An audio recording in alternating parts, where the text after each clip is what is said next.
another aspect of Russia which Kurdistan is interested in. General Votel said Tuesday that Russia plays both fireman and arsonist in Syria. Is that a position you would agree with? Yes. I mean, I think I've been pretty clear, as has the Secretary, about Russia's responsibility in Syria. Russia has a responsibility to stop Syria and to stop aiding Syria in attacking its own people. We look at the situation in eastern Ghouta today, since there was the UN ceasefire that was voted upon unanimously on Saturday. On Saturday. And the fighting continues. They are continuing to kill innocent civilians. We have seen more than 100 people die since Saturday alone. This ceasefire is clearly not working. Russia has called for these joke-like humanitarian corridors. Russia needs to just do what the United Nations had agreed to and voted on, and that is a countrywide ceasefire. This is not working. Russia's responsible for this in part because they continue to train and equip and work with the Syrian government. We've been watching that very carefully. It's a tremendous concern of the U.S. government. And he said that there needs to be more pressure on Russia to, do the right thing in Syria. Are you thinking of anything now that would constitute pressure on Syria that General Votel said was necessary? In terms of pressuring Syria or in terms of pressuring Russia?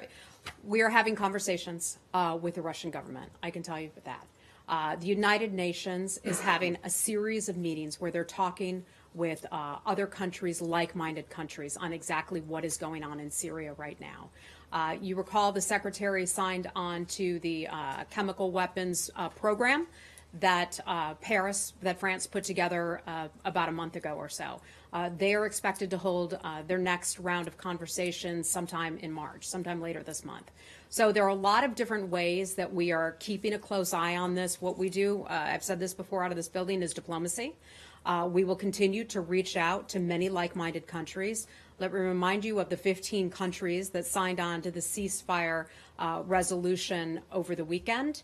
We're having lots of conversations with those countries that share our concerns. How about I think Saeed's question here is what is the United States going to do about it? Because so far, as you said, the ceasefire hasn't held. Right. It has never even been implemented. Beyond just talking to people about it, is the United States going to take action? Well, again, what we do in this building, we do diplomacy, okay? We have conversations with countries all around the world, and that's exactly what we're engaged in. Ambassador Haley at the United Nations is doing her part at the United Nations. We're doing our part here out of the State Department. We're engaging in talks with the Russians in Geneva, the State Department is. We are investigating various mechanisms that would hold Russia and the Syrian regime accountable for using chemical weapons on its own people. We have talked about the OPCW and their role in identifying substances that were used. What about sanctions? Hold on, Elise, let me finish, because you're asking me a question about some of the things that are being done. There are other mechanisms in place. Paris, I mentioned. The accord, the agreement that Secretary Tillerson and 25 or 26 other countries signed on to. We have a new member just as of yesterday. I'm trying to remember if it was Norway or the Netherlands. Let me get back to you on that. There is that.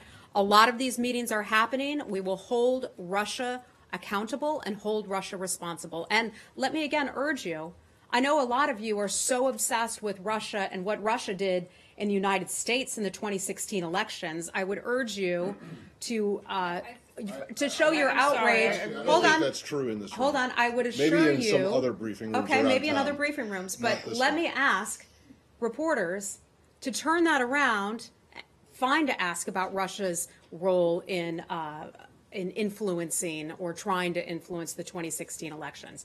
But look at Russia and what it's doing in killing people in Syria. I would urge you to do that. I'm sorry. I think that everybody in this room is asking about that and talking about that, and I reject your assertion that everybody in this room is obsessed with. I don't think I said everybody in this room is obsessed, but in okay, well, general. it's just not. It's just germane to the questions.